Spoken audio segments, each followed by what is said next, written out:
The bullies laughed until the old man they insulted showed them why you never mess with Chuck Norris's family.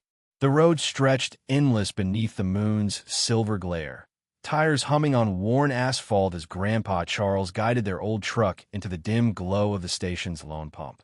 Dylan rubbed the sleep from his eyes, blinking at the flickering neon sign that sputtered "Open" in fractured red letters. The attendant's booth sat empty, its dusty window reflecting the truck's headlights like tired eyes. Everything felt too quiet, too still, like they'd crossed into another world. Take a second to subscribe. It really helps. Thanks. Now back to the story. Charles cut the engine with a soft click. "You all right back there?" he asked, voice gentle but carrying a quiet edge.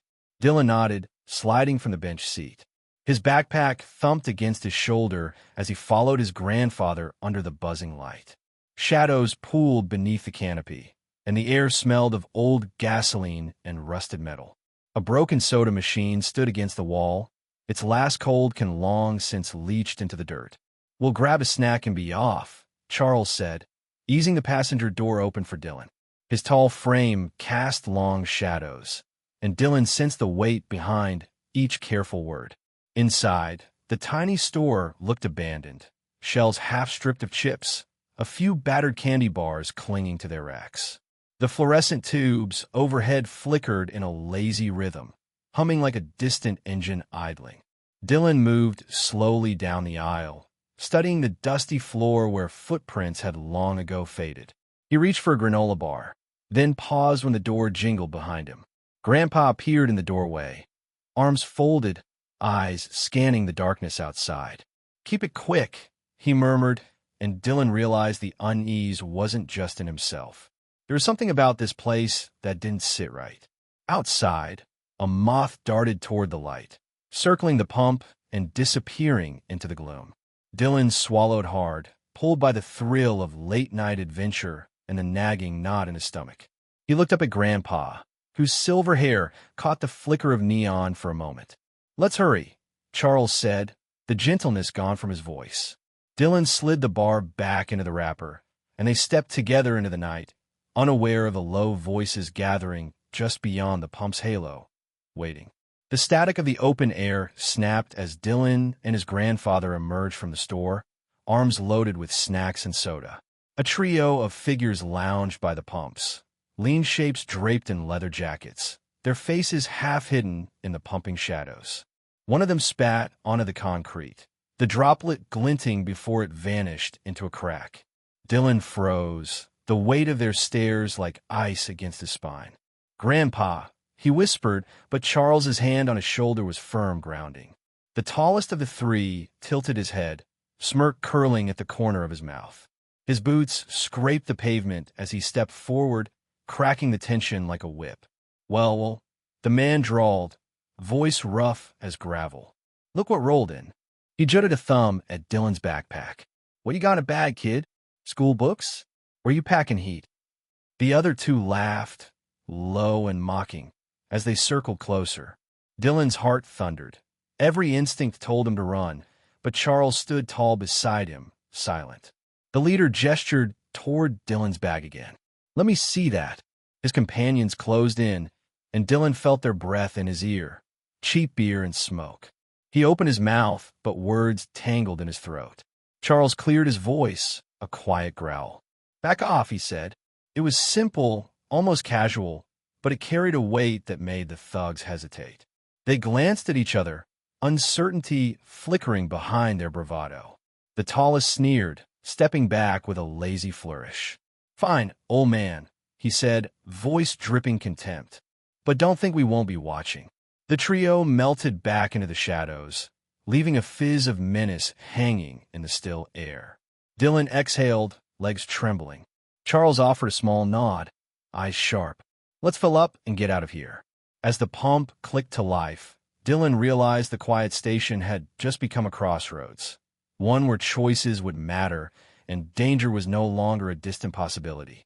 Charles lifted the gas nozzle and nodded for Dylan to step aside. The hiss of fuel against metal filled the emptiness. Dylan's fingers traced the edge of his granola bar wrapper, eyes darting toward the darkened tree line beyond the station lights. Charles looked at him, jaw set. "Listen, Dylan," he began, voice low, careful. Dylan turned, heart still hammering from the earlier confrontation. His grandfather's face was serious, the kind of look that made Dylan feel both safe and small at the same time. "There are times," Charles said, sliding the nozzle into the tank, "when you've got to trust what you see with your gut, more than what you want to believe." Dylan swallowed. He'd always thought his grandpa was just a quiet, gentle man, but tonight there was steel behind his calm. Dylan nodded, trying to match the steady calm in Charles's eyes. He'd seen that look before, in Dad's photos, after he retired from the Marines. It was a look that meant be ready. Charles stepped back and clicked the handle. He set the nozzle down and met Dylan's gaze squarely. "Those boys out there," he said, nodding toward the pumps, "they're testing you. Not because they hate you, kid, but because they hate what you stand for." Dylan frowned. "What do I stand for?" "Everything they're not," Charles explained. "You're polite. You've got something, respect, maybe, that they were never taught." He paused, then added, "Don't let them make you doubt who you are." Thunder rumbled in the distance, low and rolling, and the neon sign flickered overhead. Dylan's throat clenched. He wondered if he could ever be as sure as Grandpa seemed. Charles put a hand on his shoulder. "Stick close," he said quietly, "and remember, I've got your back, no matter what." Dylan nodded again, but this time he felt something shift inside him, a spark of courage, like embers waiting for oxygen. He squared his shoulders and swallowed the last of his fear. As Charles replaced the pump and led him toward the truck, Dylan glanced back at the shadows that cloaked the deserted station. He didn't look away this time. He was ready. The air was thick with tension as Charles climbed into the driver's seat, his eyes flicking to the trio leaning against the pump island. Dylan followed, sliding into the passenger side, backpack at his feet. Charles started the engine, but their headlights illuminated the thugs one last time. The tallest man glaring back, arms crossed, the others smirking in his shadow. Charles eased the truck forward, pulling up beside the first pump. As he fumbled for the parking brake, Dylan caught a movement. The leader of the thugs had stepped off the concrete, closing the distance between Dylan's door and the pump. His hand hovered near the pockets of his jacket, where Dylan could almost imagine a weapon tucked away. Dylan's breath caught. "Grandpa," he whispered, voice barely audible, "Ease." Before he could finish, the thug kicked at the truck's fender, a hard, echoing clang that made Dylan flinch. Charles's jaw tightened. The kindness he'd shown earlier was gone now, replaced by a watchful steel that set Dylan's nerves on edge. The leader leaned in, walking alongside the truck. "Thought you'd skip out without saying goodbye," he taunted. His voice scraped the air like fingernails on metal. Dylan pressed himself against the door, palms slick with sweat on the vinyl. Charles's grip on the steering wheel tightened, knuckles whitening. He didn't speak. He didn't need to. The silence stretched, heavy as storm clouds. Then the leader's grin widened, and he spat again, this time on the side mirror. Red droplets splashed, and rage flickered behind Dylan's eyes. "Don't," Charles said, voice low but loud enough for all to hear. His gaze met the thugs in the mirror. "Back off." The leader rolled his eyes and took another step toward the window. A second thug closed in behind Dylan's door.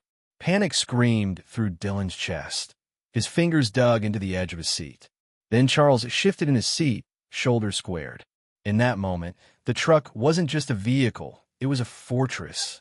The engine's hum turned from idle to readiness, as if echoing Charles's hidden resolve. Dylan swallowed, watching his grandfather. He realized, then, that Charles wasn't going to let this end in escalation. He was waiting for the right moment, and for Dylan to trust him completely. As thunder rumbled overhead, Dylan's fears settled into focus. Whatever came next, they would face it together. A sharp laugh cut through the night as the leader leaned close to Dylan's window, his breath laced with stale beer. "You think you're too good for us, old man, taking him for one of your trophies." His words dripped contempt. Dylan's stomach twisted, and he squeezed his eyes shut against the sting. Charles's hand lifted off the steering wheel, fingers curling into a fist so slowly Dylan almost missed it. The leader's companion, A wiry youth with a crooked grin snatched Dylan's backpack and yanked it aside. With a cruel flick, he sent Dylan's soda can tumbling onto the asphalt. It rolled once before exploding in a fizz of sticky red that spattered the thug's boots. Dylan's heart lurched. He reached instinctively for his grandpa's arm, but Charles held him back. "Let it go," he murmured, voice taut. Dylan stayed silent, but his breath caught as the leader took hold of the soggy can, squeezing it until the aluminum creased. "Worthless," the leader sneered, smashing the can against the pump. The echo of metal on metal shot through Dylan's chest. Then, without warning, the wiry youth flicked his hand out, catching Dylan across the cheek with a stinging slap. His head snapped to the side, and pain bloomed, hot, sudden, and humiliating.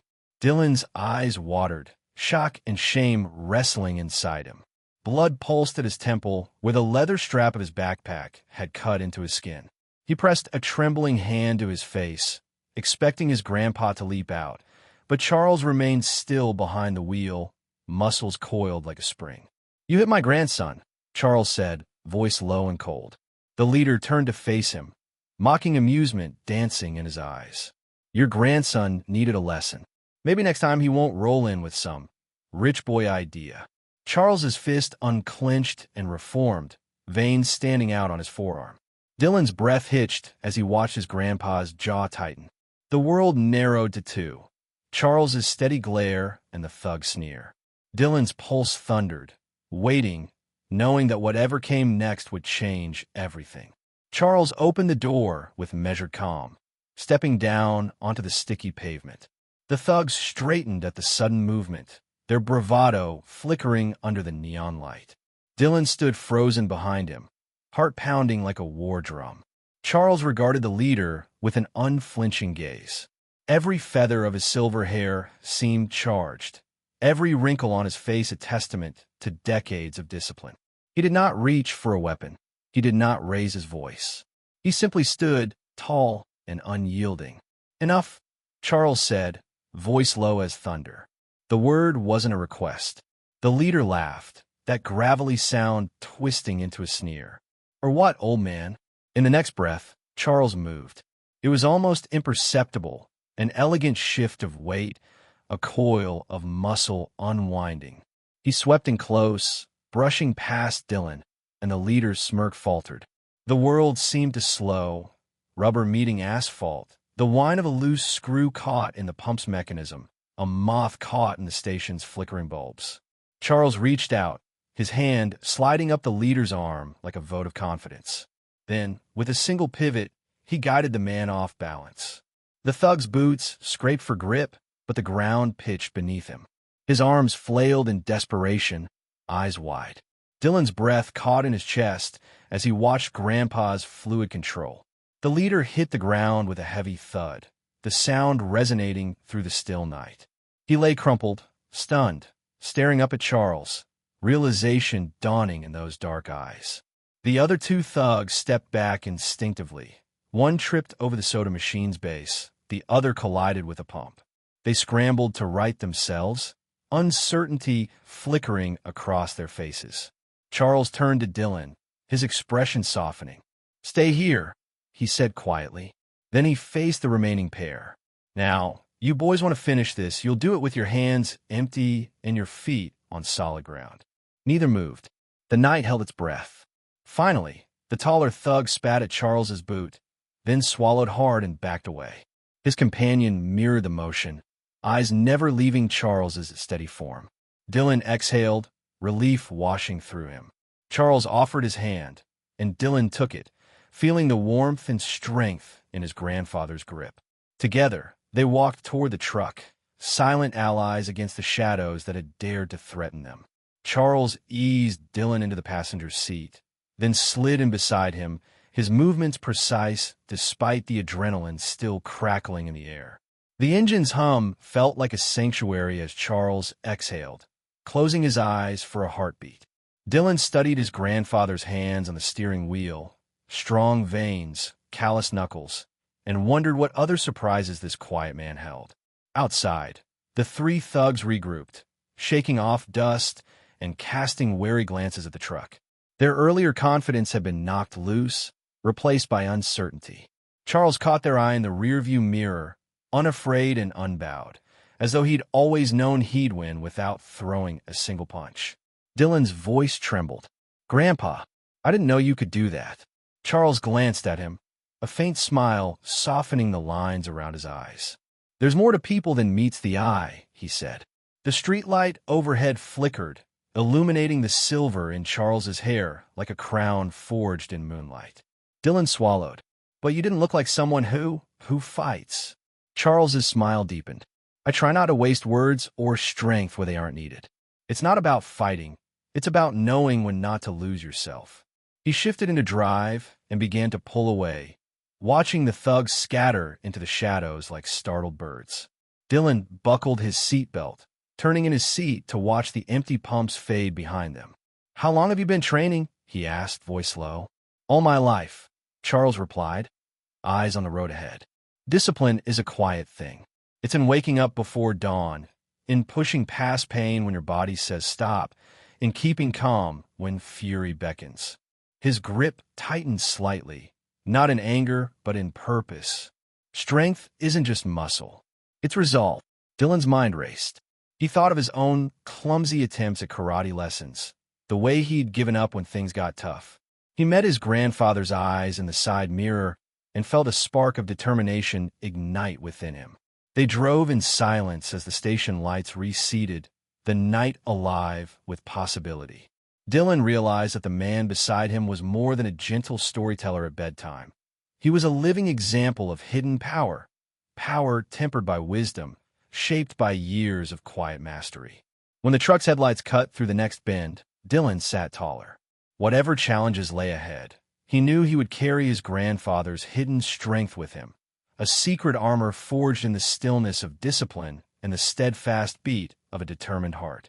Grandpa's hand hovered near the gear shift as the truck rolled forward, engine idling at the edge of the station canopy. Dylan watched the leader regrouping, chest heaving, eyes burning with wounded pride. The man squared his shoulders, clenching his fists as though daring Charles to finish what he'd started. Charles didn't hesitate. In one smooth motion, he slid from the driver's door, landing lightly on the asphalt. Dylan's heart thundered as he leapt out too, ready to back his grandfather if needed. The night air thrummed with tension once more. The leader advanced first, fists swinging wide, desperate. Charles met him head-on, his posture relaxed but unbreakable. With a flash of movement, Charles drew a bead on the man's midsection. He struck with precision, a controlled roundhouse kick that felt more like poetry than violence. The impact landed just below the ribs, and the thug's body spun half a turn before crumpling to the ground in a breathless heap. Dylan stared, stunned. The leader lay on his side, wheezing, eyes wide in shock. Charles stood over him, chest rising and falling in easy rhythm, the faint glow of neon tracing the outline of his calm victory. The thug coughed, tried to push himself up, only to crumple again under his own weight. The other two thugs froze, adrenaline and fear wrestling in their expressions. They glanced at each other, then at their fallen companion, weighing their own odds. Dylan's hand brushed against Charles's sleeve. "Are you okay?" he whispered, voice small against the night. Charles nodded, but his gaze remained on the thug. "Stay sharp," he said quietly. Then he turned, nodding toward the other two. "This is your chance to walk away." Neither moved. Pride and fear warred in their postures. Charles took a step forward, stance widening, arms loose at his sides, ready but not eager. The silence hung heavy until the youngest thug swallowed hard, dropped his gaze, and took a hesitant step backward. His companion followed, retreating into the safety of shadow, leaving their fallen leader behind. Dylan exhaled, relief and awe tumbling through him. Charles raked a hand through his hair, then looked at Dylan with a small, wry smile. "First strike is the hardest," he said. "But remember, it's never about hurting someone. It's about stopping them." He offered his hand, and Dylan took it, feeling the steady strength that had guided them through the darkest moments so far. The night shattered in an explosion of movement as the fallen thug let out a raw howl, scrambling to his feet with wild eyes. His two companions spun back, adrenaline turning their legs into machines of fear and fury. One drew a knife from his belt, blade catching the neon light as he lunged forward. The other kicked at a metal trash can, sending it clattering toward Charles and Dylan with a grating crash. Dylan stumbled back against the truck's door, heart pounding. He felt the heat of chaos rising around him, the ragged breathing, the scrape of leather jackets, the furious gleam of the knife. Charles positioned himself between Dylan and the advancing blade, feet planted, arms loose but ready. His calm aura cracked the night's tension like glass, still intact, but alert to every shard. The knife wielder swung low, the blade slicing the air. Charles twisted with inhuman speed, the movement seamless, and grabbed the man's wrist. The thug cried out as Charles yanked his arm behind his back, forcing him to his knees. The metal snapped from the man's hand, skittering across the cement. The second thug charged through the discarded trash can with a roar, but Charles pivoted, driving an elbow into his midsection. The man doubled over, face pale with shock and pain. Dylan watched, breath caught, as the two assailants collapsed in quick succession. The remaining thug on the ground slumped, defeated, eyes wild with disbelief. The station lights flickered as if reacting to the storm of violence that had just subsided. Sirens wailed in the distance, growing louder, a promise of outside order in the midst of this storm. The thugs struggled to stand, but their energy had drained with their weapons. They looked at Charles with a mix of fear and grudging respect, but neither dared to approach. Charles turned to Dylan, voice steady above the distant sirens. "You did well," he said, then looked back at the thugs. "Next time, think twice." His words weren't a threat. They were a lesson. Dylan felt his chest expand as relief washed over him. The air, once thick with danger, now felt clear. They climbed back into the truck as the flashing lights of an approaching patrol car painted the station in red and blue. The chaos of moments ago felt distant, like a bad dream. But Dylan knew he'd carry its lessons forever. Dylan's chest tightened as the knife clattered to the ground and the thugs crumpled around him. His legs felt like jelly, and he stumbled backward, pressing against the cool metal of the truck door. His breath came in jagged gasps, each inhale a reminder of the danger he'd just faced. He'd tried to be brave, to follow his grandfather's example. But now that the threat had passed, the adrenaline crashed over him like a wave. His fingers searched for something solid to grip. The door handle, the seat beside him, anything to anchor him. His eyes flicked to Charles, who was straightening, dusting his hands on his jacket. Grandpa looked calm, almost peaceful, like he'd just finished a chore and was ready to move on. That contrast made Dylan's panic flare hotter, his own trembling more pronounced. He swallowed hard, words sticking in his throat. His heart pounded so loudly he was sure the thugs could hear it. He looked down at his hands, shaking so badly he could hardly see through the blur. The world felt unreal, like he was watching someone else's story. Charles's voice broke through the haze, steady and warm. "Dylan," he said, stepping closer. "Look at me." Dylan's eyes snapped up, and Charles offered his hand, palm open. "It's over. You're safe." But the words seemed small against the roar in Dylan's head. He tried to nod, but his head felt too heavy for his neck. His vision wavered. Spots danced at the edges of his sight. He squeezed his eyes shut, willing the tremors to stop. His mind raced with what-ifs and should-haves. What if Grandpa hadn't arrived in time? What if the knife had found its mark? The terror made his throat burn with unshed tears. Charles knelt beside him, lowering his voice to a softer timbre. "Breathe," he said, demonstrating slow inhales and exhales. "In 2, 3. Out 2, 3. Dylan's shoulders jerked with each breath, but he followed, counting silently as his chest slowly calmed. When he dared to open his eyes again, Charles was right there, steady as ever. "You did exactly what I taught you," Charles reminded him gently. "You stayed close, you trusted me, and you stayed calm enough to follow my lead."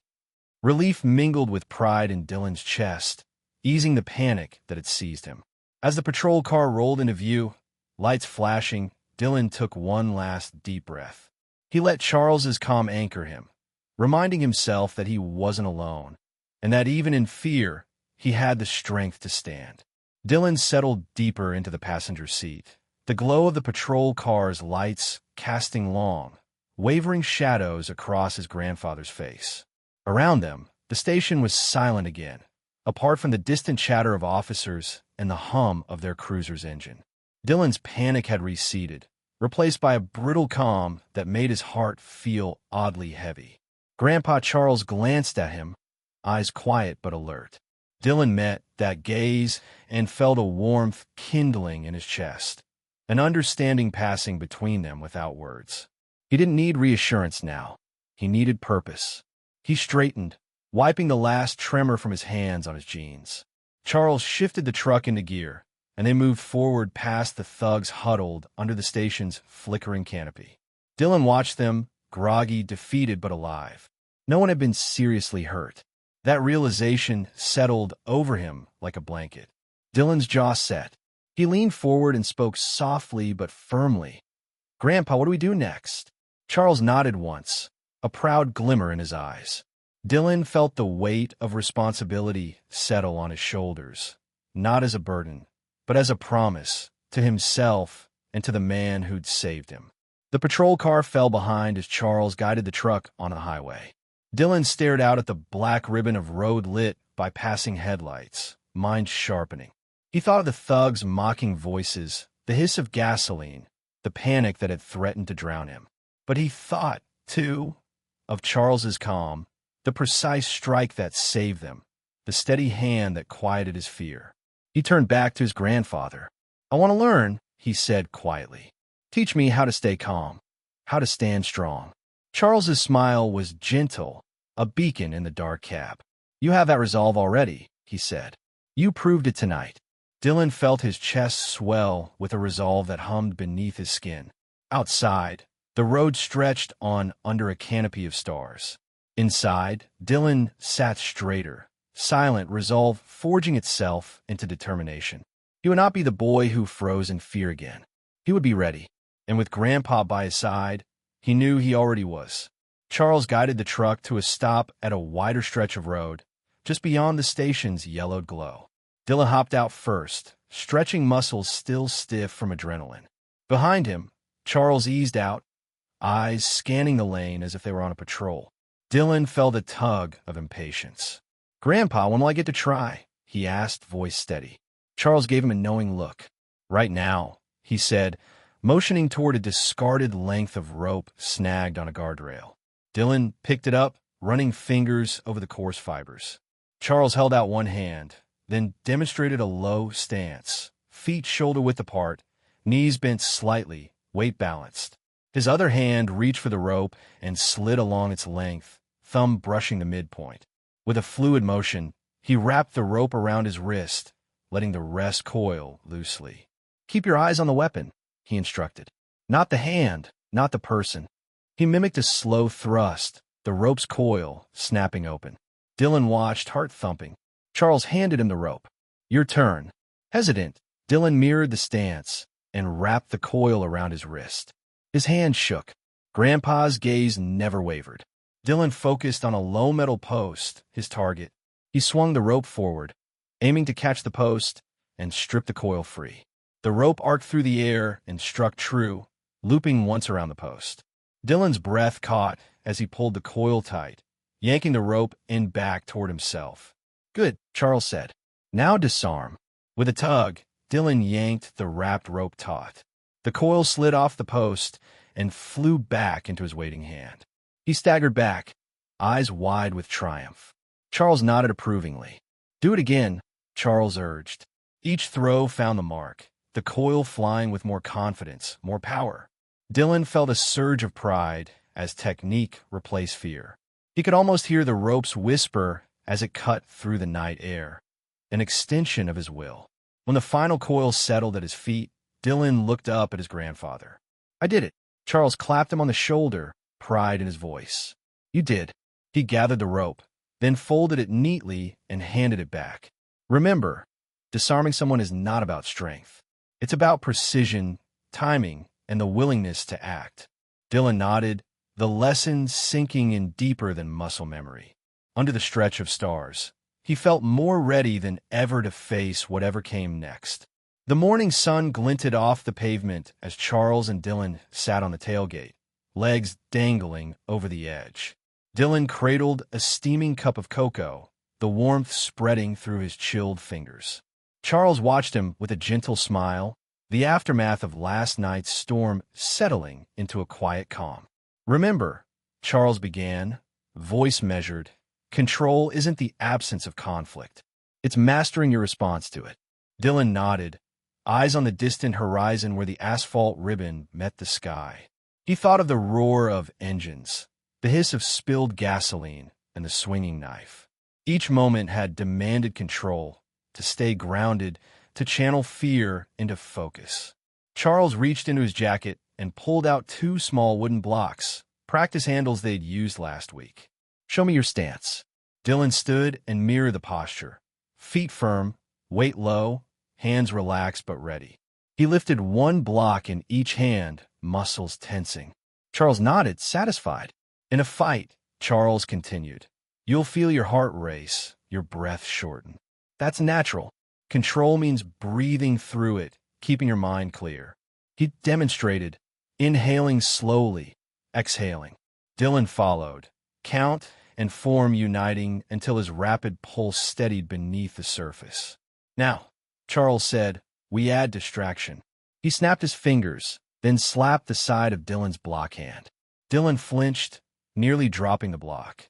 Charles shook his head. "When they test you, when they insult or provoke, you can't let it break your rhythm." He moved behind Dylan, tapping his shoulder. "React, don't overreact." Dylan squared his shoulders and lifted the blocks again. Charles spoke softly. "They'll try everything. Mockery, anger, force. Your control is your greatest weapon." He reached forward, tapping 1 block midair.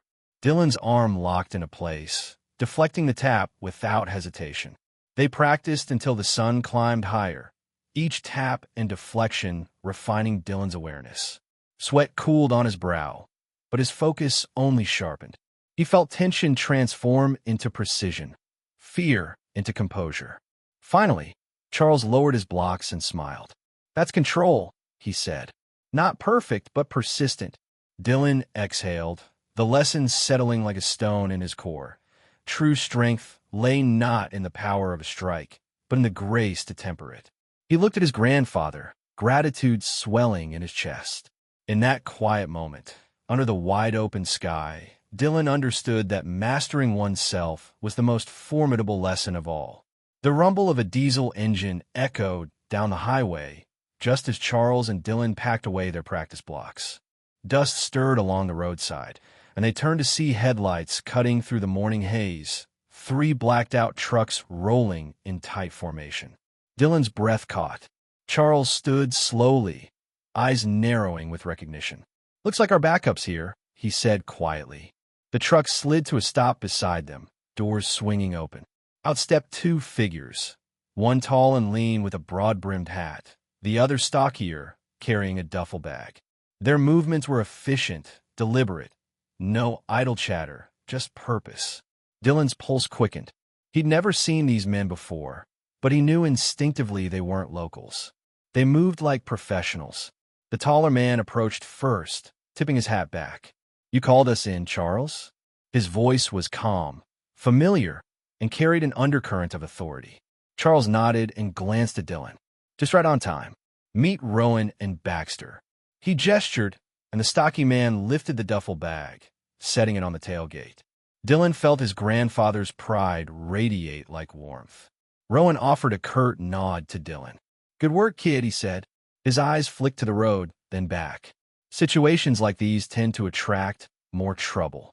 Baxter unzipped the duffel, revealing an array of compact gear, lightweight body armor, first aid kits, tactical radios. Charles accepted a radio and clipped it to his belt. "Thanks," he said, securing the armor under his jacket.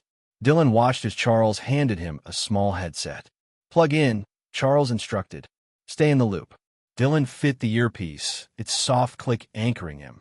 A hum of static crackled through the radio, Then a voice. Team, status? Rowan responded crisply with their location and situation. Through the headset, Dylan heard coordination, units checking in, planning a sweep of the area. Charles rested a hand on Dylan's shoulder. "This is more than just us," he said. "You're part of the team now." Dylan felt a surge of purpose replace any lingering fear. He met his grandfather's gaze, determination echoing in his own eyes. As the trucks rolled back toward the gas station, Charles climbed into the lead vehicle with Dylan beside him. Rowan took the passenger seat in the second truck. Baxter loaded extra gear behind. Engine spun alive, tires gripping the asphalt. Dylan exhaled, adrenaline and resolve mingling. With backup arriving and the plans set, he knew they were ready to face whatever waited in the shadows, together. Charles guided the lead truck back onto the Gravely Drive, headlights cutting a path through early morning mist. Dylan leaned forward, headset crackling with updates. Rowan's voice crackled. "We're approaching the station." Thugs still hunkered down under canopy. No weapons seen yet. Charles parked the truck on the far side of the pumps, engine idling. He climbed out and motioned for Dylan to follow. Behind them, Rowan and Baxter fanned out, forming a perimeter. Charles retrieved a length of heavy-duty caution tape from the duffel bag and unspooled it in a broad arc. "This," he said, holding the bright yellow ribbon aloft, "is your first barrier."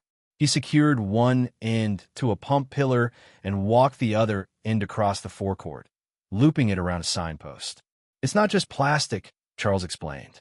"It marks the line, tells everyone where they shouldn't cross. Boundaries are powerful. They keep you safe." Dylan watched as Rowan anchored the tape firmly with a heavy sandbag. The offense of the tape's fluttering, unnatural brightness felt almost comical against the station's grime, yet it created a psychological wall. Beyond it, the thugs peered out, uncertainty flickering in their eyes. Charles stepped forward, voice carrying easily in the hush. "You boys have been warned," he called. "Stay back." The leader glared, arms folded, but didn't step over the tape. Baxter joined Charles, placing a hand on the bundle of coiled caution tape Charles still held. People respect a clear line. Dylan felt a pulse of pride at the simplicity of it. No fists thrown, no violence. Just a ribbon of warning that staked their ground. He even felt the thugs' tension loosen. Without weapons drawn, their threats lost their edge. Charles lowered the tape spool, facing Dylan. "A barrier is more than defense," he said quietly. "It's a statement of control, of order and chaos. Remember that." Dylan nodded, fingers brushing the bright tape. He imagined using such lines in other moments, drawing boundaries before situations spiraled. Behind them, the thugs exchanged uneasy glances. The morning air carried the soft flutter of the tape, a steady reminder that some lines, once drawn, shouldn't be crossed. And tonight's barrier held firm. Charles studied the station from behind the safety of the barrier tape, eyes narrowing as he plotted their next move. Dylan stood beside him, hands tucked into his jacket pockets, watching his grandfather's calm intensity. The thugs fidgeted on the other side of the ribbon, impatience in their stance. "We need to break their hold on that space without getting drawn into a knife fight," Charles said softly into his headset. Rowan's voice acknowledged 100 yards back. Dylan realized this wasn't about brute force. It was about outthinking them.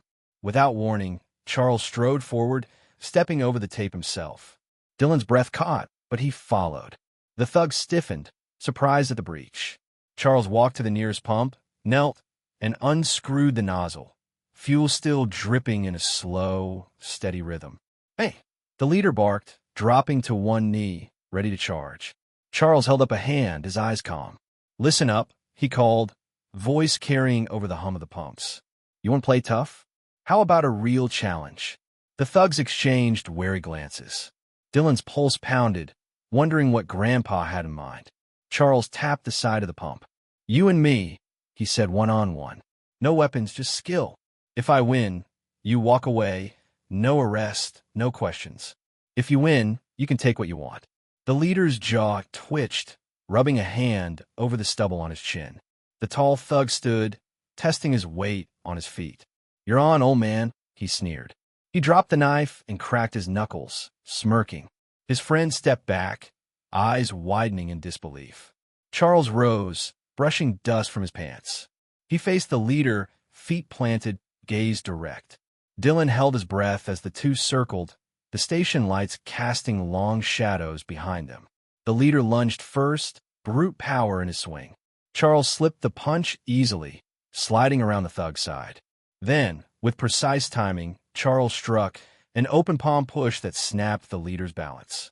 He staggered, fighting to stay upright. Charles feinted low, then tapped the man's shoulder, signaling control rather than cruelty. The thug's eyes widened as he realized the gentleman before him outweighed brute strength with cunning strategy. Rowan and Baxter stepped forward, securing the knife. The leader sank to one knee, breathing hard but uninjured. Dylan exhaled as tension cracked like lightning. Charles extended a hand, pulling the thug to his feet. The station held its breath, then exhaled too. The bold strategy had turned the tide without bloodshed. Dylan's heart pounded as Charles and the leader squared off in the gas station glow. He watched every calculated step, every feint and tap, and felt a swell of something fierce awaken inside him. When the leader knelt, breathing hard, Charles offered a hand, and Dylan realized it was his moment. He reached down and grasped the leader's arm, steadying him. The man's eyes flicked to Dylan, surprise mixed with a grudging respect. Dylan hauled him up onto unsteady feet, then turned to the remaining thug who lingered near the pumps, hands twitching as if itching for a fight. Dylan dropped his grandfather's coaxing gaze and met the thug's directly. "It's over," he said, voice firm despite the tremor in his chest. The thug hesitated, jaw clenching. Dylan squared his shoulders, recalling the morning's lessons. Stance low, breath steady, resolve steel. The thug lunged, sudden and desperate. Dylan pivoted, remembering Charles's disarming move. He grabbed a length of caution tape hanging from its post, looped it around the man's forearm, and yanked sharply, just as he practiced. The tape slipped free of the post in a swirl, wrapping the thug in its bright ribbon before he could brace. The man stumbled, arms pinned by the taut tape, confusion replacing aggression. Dylan's breath rushed, but he held the line, every fiber focused. Charles watched, a faint smile of pride at the corner of his mouth. Dylan gave the tape one more decisive pull, and the thug's feet skidded across the concrete before he collapsed, tangled, and disarmed. Silence ruled once more. The leader stepped forward, placing a steady hand on the first thug's shoulder. Dylan felt sweat trickle down his temple, relief and exhilaration mingling. Charles knelt beside Dylan, placing a steady hand on his shoulder. "Well done," he murmured, voice low enough for only Dylan to hear. Dylan exhaled, the weight of fear lifting, replaced by a surge of confidence. He looked at his grandfather and then at the thugs, standing defeated but unharmed. In that instant, Dylan knew he'd stepped out of his grandfather's shadow, standing tall on his own newfound strength. Dylan felt the station's hum settle into an expectant quiet as the last thug lay entangled in caution tape. Across the concrete, the leader and his companion locked eyes, each weighing the unspoken terms of this standoff. Dylan and Charles stood side by side, a united front of generational strength. The leader cleared his throat and flexed his jaw. "All right," he said, voice rough. "You win." His eyes flicked from Charles to Dylan and back, as if surprised the old man had chosen to bring a child into this fight, and even more surprised that the child had risen to the challenge. Charles nodded, arms crossed calmly. "You walk away now, and no one gets hurt further." His gaze was steady, not threatening but unwavering. Dylan felt the warmth of pride bloom in his chest. The surviving thug pushed himself to a seated position, grumbling as he freed his arm from the tape's grip. He glared at Dylan, but said nothing, rubbing his wrist where the ribbon had bitten into his skin. The leader offered a hand to help him up. The younger man shot Dylan one last spiteful look, then accepted and stood. For a heartbeat, the world held its breath. Engine hums, distant chirp of crickets, the shiver of neon overhead. Then the leader stepped forward, brushing dust from his jacket. He paused before Charles, nodding once in respect. "Good fight," he said. He glanced at Dylan. "Especially you." Then, without another word, he turned and led his companion toward the darkened edge of the lot. Dylan watched them go, shoulders straight, chest rising and falling in measured breaths. When the thugs crossed beyond the station lights, Charles exhaled and lowered his arms. Dylan exhaled too, the tension draining as though the night itself sighed in relief. He turned to his grandfather, eyes bright. "That was a standoff?" he asked, voice tinged with awe. Charles rested a hand on Dylan's shoulder. "It was a victory without violence," he said. "That makes it the strongest stand of all." Dylan nodded, understanding settling deep inside him. They walked back to the truck together, side by side, ready to leave the gas station behind, stronger, wiser, and forever changed by their stand in the night. Dylan's legs felt unsteady as he followed his grandfather back to the truck, the adrenaline ebbing and leaving a buzzing quiet in its wake. Charles paused at the passenger door, turning to face him under the harsh glow of the station lights. Dylan braced himself, waiting for the critique he knew would come. Instead, Charles smiled, slow, genuine, and rare. "You surprised me tonight," he said, voice rich with approval. Dylan felt warmth flood his chest. Dylan started, but words tangled in his throat. He swallowed, meeting Charles's eyes. "I just did what you taught me." Charles nodded, stepping closer. He looked Dylan over, from the smudge of dirt on his cheek to the way his shoulders had squared in that moment of crisis. "You didn't just do what I taught you," he said. "You did what you believed." Dylan's heart thudded. He remembered the tape in his hands, the fear that had threatened to break him, the moment he chose to act anyway. "I trusted you," he whispered, uncertain if it was a confession or a declaration. Charles's eyes softened. He reached up and ruffled Dylan's hair, a gesture Dylan hadn't seen since he was a child. "Trust is earned," Charles said, "but you gave it willingly, and you honored it. That shows more strength than any fight." Dylan let out a shaky breath, pride and relief mingling in his veins. "Does that mean I passed?" His voice carried a hopeful tremor. Charles chuckled, a deep sound that echoed in the empty lot. "You did more than pass. You led." He slipped an arm around Dylan's shoulders, drawing him close. "I'm proud of you, son." Dylan's breath caught. "Thanks, Grandpa." They stood that way for a moment, two figures bathed in neon and resolve. Behind them, the thugs had vanished into the night, leaving only footprints and broken shells of cans. Ahead, the open road beckoned. Charles released him, opening the door. "Come on," he said, voice light but firm. "Let's get out of here." Dylan climbed inside, glancing back once before sliding into his seat. As Charles started the engine, Dylan felt the weight of approval settle into him, a quiet strength that would guide him long after the station lights faded behind them. The highway stretched before them, moonlight glinting off the asphalt as the truck's taillights faded into darkness. Dylan sat quietly, the night's events replaying in his mind like a private film. Charles drove with steady hands, eyes focused ahead but alert to every shift in the road. Suddenly, a pair of headlights appeared behind them, fast, insistent. Dylan frowned and glanced at his grandfather. Charles met his gaze in the rearview mirror. "Stay calm," he murmured. "Let's see what this is." The pursuing car drew alongside, and through the window Dylan recognized the leader from the gas station, eyes burning with one final defiance. He gripped the wheel tighter as the car sped ahead, then braked sharply, forcing Charles to slow. The leader jumped out, slamming the door, and strode toward them with purposeful strides. Dylan's chest tightened. Charles killed the engine and stepped out, Dylan right behind him. The leader stopped beside the truck, tension vibrating in the air between them.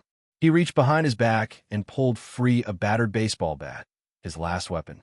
But Dylan watched Charles's calm, his unwavering stance, and beside him felt the echo of lessons learned: control, strategy, resolve. As the leader raised the bat, challenging them one last time, Charles spoke quietly. "It ends now." In an instant, Dylan moved. He remembered the rope coil, the tape, the precision of practice. But this time, he had no tools, only his own resolve. He stepped forward just as the leader swung the bat down. Dylan twisted his body and grabbed the leader's wrist in a firm grip, stopping, the blow mid-air. The bat wobbled, caught off balance. Charles moved with him, sliding around behind the leader to lock an arm across his chest. Together, they pinned the leader's arm down, the bat clattering to the ground. The man's breath hitched, eyes wide with shock and defeat. Silence draped the scene like a curtain. The leader, disarmed and held firmly by both grandfather and grandson, slumped in resignation. Dylan released his grip, and Charles gave a single nod, permission to end the fight. As they retrieved the bat, and everything fell still, Dylan felt a rush of triumph. This final blow hadn't been a strike, but a shared moment of strength. The leader picked up the bat, dusted it off silently, and walked away without a word. Dylan exhaled, the weight of the night dissolving into calm. Charles placed a hand on his shoulder. That, he said softly, was the final blow. And for Dylan, it felt like a beginning. The air settled into an uneasy calm as the leader melted into the night, leaving Charles and Dylan alone beside the abandoned bat and scattered caution tape. Dylan knelt to collect the rope strands and tape, returning them to the duffel bag with methodical care. Each piece felt heavier now, remnants of a night that had tested them both. Charles watched him, hands tucked into his jacket pockets. "Pack up," he said quietly. Dylan rose, tucking the rope and tape into their compartments. The duffel's zipper slid smoothly, sealing away their tools of defense and restraint. They climbed into the truck, the cab smelling of sweat, dust, and determination. Dylan turned the key in the ignition. The engine's familiar rumble felt like a tether to reality. Outside, the gas station's neon sign flickered uncertainly, as if unsure it still had power. Questions buzzed in Dylan's mind. Would the thugs come back? Would the police believe their story without evidence? But when he met Charles's calm gaze in the mirror, doubt receded. Trust had been their anchor, and it held. Charles eased the truck onto the highway. As the station lights receded, Dylan turned to his grandfather. "What happens now?" he asked, voice soft. Charles glanced at him. "Now," he said, "we remember what we learned." He paused, then continued. "Control, resolve, knowing when and when not to strike." He tapped the side mirror. "And we carry on." Dylan nodded. He traced the edge of the dashboard, gathering the night's lessons. The sting of the slap, the hiss of spilled gasoline, the crackle of static on the radio. Each memory settled into him like a stone set in mortar. Ahead, dawn's first light bled into the sky. The world felt different, more expansive, more ordered. Dylan exhaled and leaned back, shoulders easing. The night's turbulence had passed. What remained was purpose.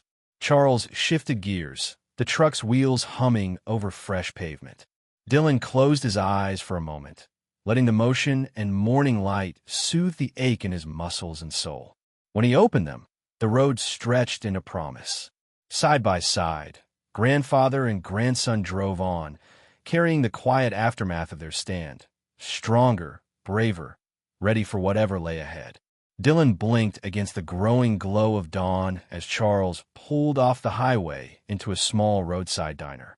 The neon open sign buzzed overhead, and the smell of frying bacon drifted through the cracked window. He swung his door open, hunger and exhaustion battling for attention. Charles followed, pausing at the diner's entrance. A man in a trucker hat walked past and glanced at Charles with a nod of respect that made Dylan's stomach twist. Inside, the regulars lifted their heads, murmured among themselves, and stole curious glances. Dylan frowned. Why did they seem to know his grandpa? They slid into a booth near the back. A waitress approached, wiping her hands on her apron. "Coffee for you, Chuck?" she asked, sliding 2 mugs onto the table. Dylan stared at her, then at Charles, whose face remained calm as he cradled the steaming cup. "Grandpa," Dylan started, voice small. Charles set his mug down and met Dylan's eyes. "There's something you should know," he said. His tone was gentle but firm, the same tone he'd used throughout the night. Dylan's pulse quickened. "Who are you, really?" Charles took a slow sip, then placed the mug aside. "My given name is Chuck Norris," he explained, "but most know me as Chuck." He let that settle before continuing. "I spent years traveling the world, martial arts, film competitions. I kept it quiet because it wasn't who I wanted you to see. I wanted you to know me as your grandfather. Dylan's mind spun. Chuck Norris, the legend, the man of 1,000 viral jokes, the unmatched martial artist. He'd never connected the stories he'd heard with this gentle, patient man beside him. "You're Chuck Norris?" he whispered. Charles nodded. "Yes, but tonight, being your grandpa was more important than any title." He reached across the table and took Dylan's hand. "I only reveal my skills because I had to protect you." Dylan's eyes glistened. He thought back to every precise move, every controlled word of encouragement. It all made sense, yet it felt even more extraordinary. "I'm proud of you," Dylan said, voice thick. Charles squeezed his hand. "And I'm proud of you." The waitress refilled their coffee, smiling knowingly at Charles. Dylan glanced around as other patrons whispered, recognizing the man who'd once been a hero to so many. Under the diner's fluorescent lights, Dylan realized the full weight of what he'd learned. His grandfather wasn't just Charles. He was Chuck Norris, and his greatest legacy was the love and lessons he'd passed down. The clatter of dishes and soft hum of conversation surrounded them as Dylan and Charles sat in the diner's corner booth, the late morning sun streaming through the windows. Dylan sipped his coffee, still tasting the richness of revelation. His grandfather's presence felt different now. Not the gentle storyteller of his childhood, but the hero he'd always been, layered with warmth and vulnerability. Charles leaned back, watching Dylan with a quiet pride. "You handled everything so well," he said, voice soft. Dylan met his gaze, remembering the fear and triumph of the night before. "I learned from the best," he replied. For the first time, their roles felt balanced. Dylan realized that the little boy who once clung to his grandfather's stories was now capable of looking up to him as both hero and mentor. Charles reached across the table, folding Dylan's hand in his. The simple touch carried the weight of years, of bedtime tales, school recitals, and now shared combat and courage. "You were never just a spectator," Charles reminded him. "You were a partner." Dylan's chest warmed with the acknowledgement. He thought of the precise snap of the rope, the steady stance at the makeshift barrier, the moment he disarmed the thug. He wasn't just Dylan, the kid. He was Dylan, the grandson who stood fierce beside his grandfather. Around them, the diner's regulars returned to their routines, unaware of the depths that had shifted in that booth. Dylan glanced at the plate of scrambled eggs before him, the ordinary meal suddenly imbued with meaning. Breaking bread together felt like sealing a pact, each bite a testament to their renewed bond. Charles smiled, stirring cream into his coffee. "I've been waiting for this," he admitted. "For us to be a team." Dylan nodded, the word team resonating. In that moment, the barriers between old man and boy, teacher and student, melted away. He raised his cup. "To us," he said. Charles clinked his mug gently against Dylan's. The sound rang clear, a bright note in the afternoon calm. They drank, savoring both the coffee and the moment. As they sat together, grandfather and grandson, Dylan realized that the night's trials had forged something stronger than fear or strength. They had reforged their bond, unbreakable and true. And with every shared laugh, every knowing glance, they stepped forward into a future built on trust, respect, and love. The flash of red and blue light painted the diner's windows as a patrol car rolled to a stop outside. Charles and Dylan looked up. The calm of the booth suddenly charged. Through the glass, two officers stepped out, their silhouettes stiff and purposeful beneath the neon glow. The door chimed as they entered. Officer Martinez offered a nod to the waitress before turning to Charles. "Charles Norris?" His tone was respectful but businesslike. Charles rose, motioning for Dylan to stay seated. The officer's eyes flicked briefly to Dylan, noting the boy's alert posture. "Sir," Martinez continued, "we received reports of a disturbance at the station. Witnesses mentioned an elderly man and a young boy defending themselves." He unfolded a small notebook and tapped it thoughtfully. "Could you tell us what happened?" Charles gestured toward the window, where the patrol car's lights still pulsed. "We were threatened," he began, voice steady. My grandson and I were harassed by a group of men. I stepped in to protect him." He paused, glancing at Dylan, whose chin lifted with quiet confidence. Officer Martinez nodded, then turned to the booth where other patrons had gathered, curious glances following the officers. "We've taken statements. The suspects have been identified and will be questioned." He closed the notebook. "You both are free to go, but we may call you if more information is needed." Dylan exhaled, tension lifting as the officers stepped back. Officer Martinez offered a final nod. "Glad you're both safe." He returned to his partner, and they exited the diner, their footsteps fading in the tiled foyer. Charles sat, smoothing his jacket.